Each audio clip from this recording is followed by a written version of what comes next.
Pin drop silence. एक अशी अवस्था जेव्हा आपल्या आजूबाजूला कुठेच कुठलाच आवाज नाहीये, सगळं कसं शांत आहे असं. हा काय छान झाला ना पास्ता. हा. माई आजी गं किती सुंदर झाला डाएट पास्ता. हो फारच छान झालंय. हो ना. यु नो माई आजी, ममानं आमच्या बाईला इतक्यांदा शिकवलंय ना हे असं डाएट फूड करायला. पण तिला जमतच नाही अगं. सतत तेल टाकत असते खाण्यात. तू येतेस तिला शिकवायला? अगं आपल्याला डाएट लागतं कारण शारीरिक कष्ट नाहीत ना फार. तुझ्याकडे काम करणारी बाई आहे, तिला किती कष्ट असतात, तिला काय कळणार बिन कष्टाचं बिन तेलाचं. क्या बात आहे यार आजी. आजी सगळं असं सोपं करून सांगते नाही का. माझं काय होतं, पटकन तोंडात जडजड शब्द येतात. असं वाचन जरा जास्त असल्यामुळे असेल कदाचित.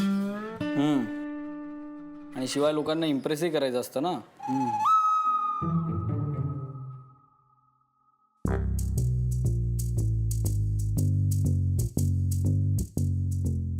बरं तुम्ही कॉफी आमच्या सोबतच घेताय की आत घेऊन जाताय?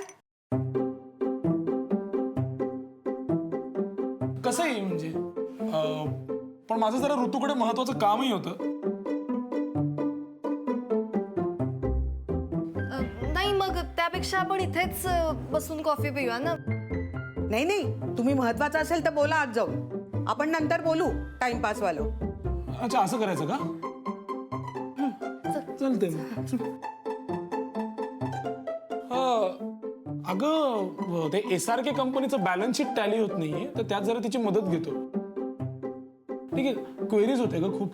अगं बाई मग मग काही नाही तेवढंच.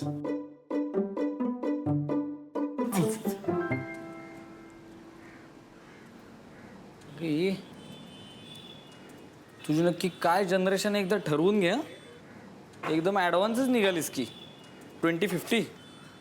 तरुण मुलांनी मस्त प्रेम करायला हवी रे. असं एकमेकांशी खूप छान मोकळेपणाने बोलायला हवं. प्रेम करायला लागली की लोक गुन्हाच ठरवतात त्यांना. काय कमाल आहे ना, जागा नाही प्रायव्हसी नाही, मग दिली त्यांना थोडी प्रायव्हसी तर काय बिघडलं.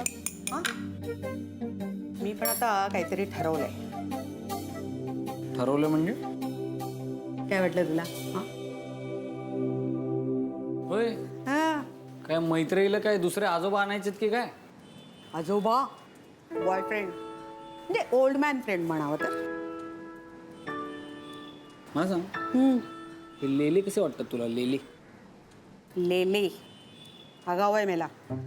अरे स्वतःहून एक मुलगी बोलायला येते तर हुशारूनच गेला. आमच्या पिढीच्या पुरुषांना ना बायकांशी बोलताच येत नाही, चढल्यासारखं वागायला लागतं त्यांना. काय काय बोलतेस तू अगं? हा, हे तू अशी आहेस ना म्हणून ही तुझी नात अशी आहे. मग तुम्हाला ना असं काही गाळणी नावाचा काही प्रकारच नाही. हे सगळं आपलं भडाभडा. म्हणजे काय, खोटं बोलायचं ते पण भडाभडा, खरं सांगायचं ते पण भडाभडा. मला तर टेन्शनच आलंय. खरंच गाडी शिकायची यार. आणि मी रोज प्रॅक्टिस करते ना प्रॅक्टिस. काय तर प्रॅक्टिस करते सांग तिला. क्लचवर पाय ठेवते आणि गाडी नुसती भुरभुर भुरभुर भुरभुर.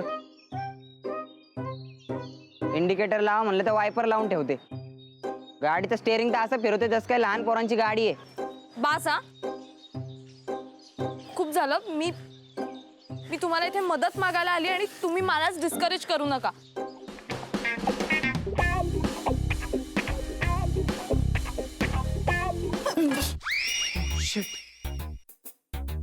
तू पण इथे लपलीयस? हो, मी काही पाल नाहीये भिंतीला चिकटून राहायला. What are you kidding me?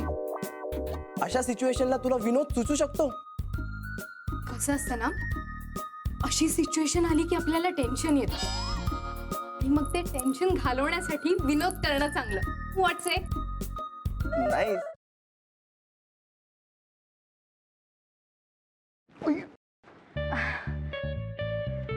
Sorry. It's okay. हे एक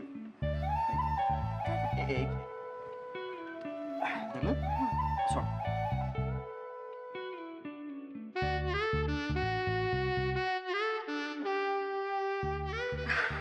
अरे थँक्यू.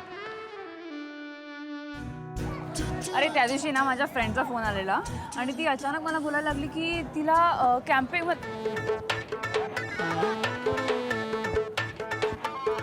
काय करतोयस? मी पळतोय.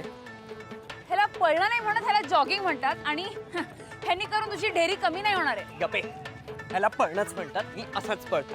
तुला पळायचंय तर पळ. अरे पण तू का पळतोयस? अरे आपले मित्र आहेत ना, त्यांना विचारायचंय त्यांची युवागिरी काय आहे. वा! हो चल. आ!